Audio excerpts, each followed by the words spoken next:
morning, everybody. I'm Vinil Ramdev, and today we are going to talk about how to start and grow your business the right way. A lot of people want to be entrepreneurs. In fact, more than 50% of people in the world want to be entrepreneurs, but just a fraction of them become successful entrepreneurs. One of the biggest reasons for that is most entrepreneurs have no idea what their job is as an entrepreneur. Whenever I start my seminar, the first question I ask is, what is your job as an entrepreneur? Most of the time, people give me a blank face. They're like, I don't know. Some say the job of an entrepreneur is to make money. Well, that's not really the job of an entrepreneur. That can be your goal as an entrepreneur. As an entrepreneur, you might have a goal to make money.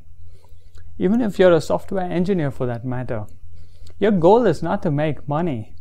But working as a software engineer, you do make money. But your job is something else. Whatever, writing those programs, coding, or whatever it is. That's your job. So the first and foremost thing in entrepreneurship or anything in life is to define your job. So, what is the job of an entrepreneur? The job of an entrepreneur is to solve problems for a profit. Think about it.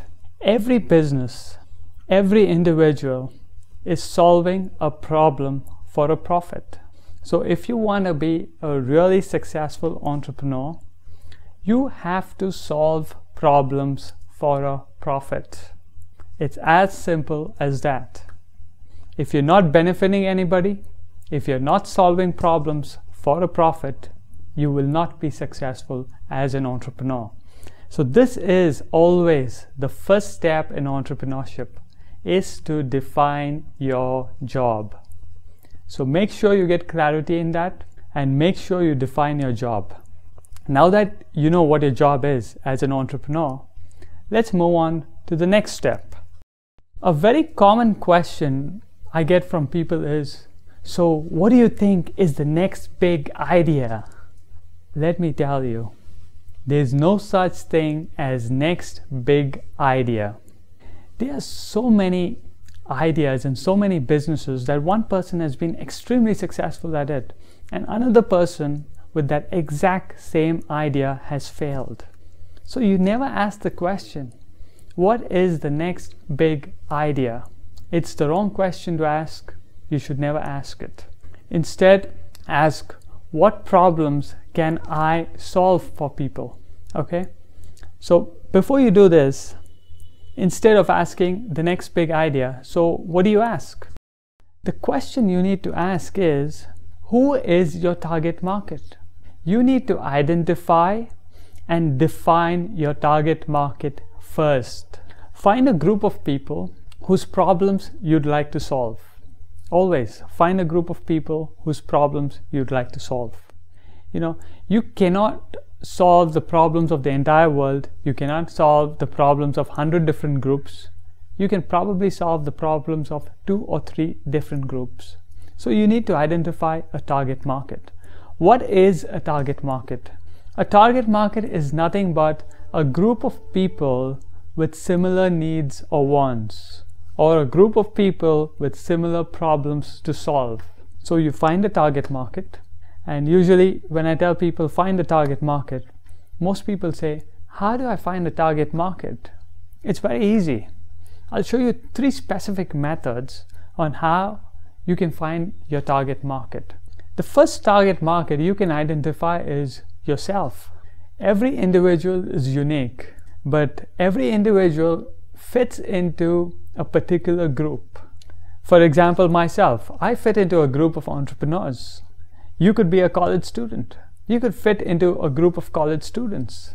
You could be an employee in a company. You could fit into a group of employees in a mid-sized company. You could be the middle-level manager in a large company. So every individual fits into a particular group. So figure out what that group is. You're not unique. So there are a lot more people like you. So just figure out that group And once you figure out that group, you just need to identify what problems they have and figure out a solution for their problems.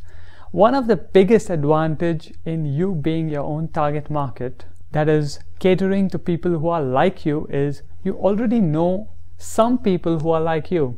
Another advantage is you know the market intently. You have an emotional feel about the market. You have a certain gut feel about that particular market. So it becomes much easier to make a product or a service for that particular market.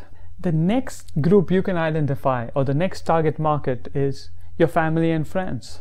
Your family or friends fit into some target market or other. If they're your parents, if it's your mom, for example, she could fit into a group of housewives who are passionate about cooking. I'm sure they have some needs that need to be fulfilled, right? Or it could be anything. Your dad could be a book lover and he could be part of a book lovers club. You could target that particular market, all right? The next target market is your neighborhood. Most neighborhoods are cluttered around certain income levels. There's certain neighborhoods that are high income levels. There's certain neighborhoods that are mid-income levels. There's certain neighborhoods that are poor neighborhoods. So figure out what neighborhood you fit into. You could be in the high income neighborhood. So you could target that particular market, that particular 5-mile radius of high income neighborhoods, and figure out what problems they have and solve those problems. They may not have time to do their laundry. They may not have time to do their groceries. You could probably find a service where somebody goes and does their groceries for them. Somebody goes and does their laundry for them, and you get paid for it. It's just one example. You don't have to do that. It's just an example. So these are the 3 specific methods on how you can identify a particular target market.